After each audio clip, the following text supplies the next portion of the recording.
here's the situation. All of the research that I've been doing has been on private companies from different developing countries building their own brands.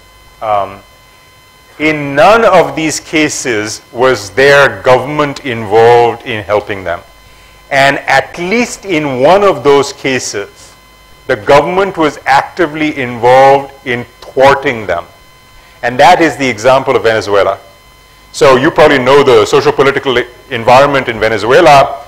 The leader in Venezuela is a man by the name of Hugo Chavez, who is anti-business. He's a socialist, anti-business, and so on. So he doesn't want to see companies thrive there. So they are constantly afraid of expropriation of their business being stolen. Despite that, they are trying to build their brands. So my research has really focused on companies going it alone. I'm a great believer in companies doing it by themselves rather than relying on their countries to do it. Having said that, I've done a little bit of research in Australia on Australia branding, working with their tourism board. They're the first country to actually build an Australia brand. And it's certainly helped Australian companies when the country itself has done a great job in branding. Incidentally, I don't want to spend too much time on it, but they co-branded with the Sydney Olympics and actually sold Australia because the world's attention and eyeballs were focused on the Olympics in Sydney. So it is possible, but my research is actually focused on companies doing it by themselves rather than relying on their government. What I'm noticing with these companies that are good at branding, they actually have thought through branding. They have actually promoted branding to being a major strategic initiative from the CEO, chairman level on down through the organization.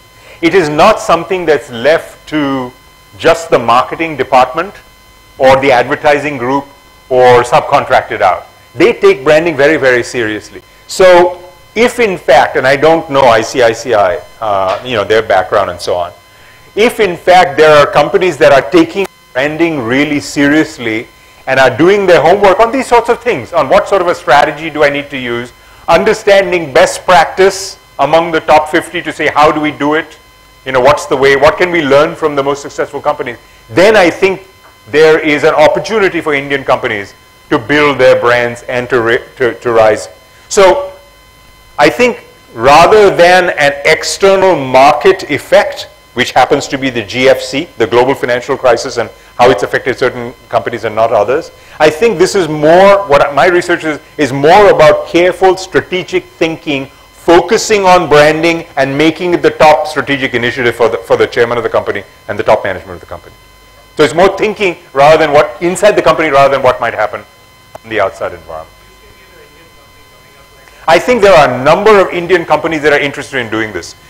In a very different sector from financial services, Mahindra is very, very interested in doing this.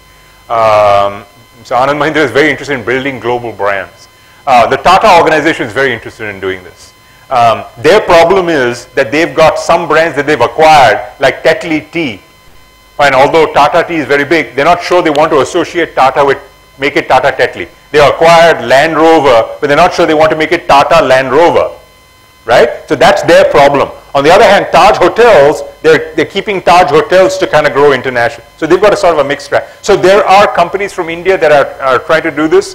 The reason I'm studying Infosys is because they've done really well in the IT sector.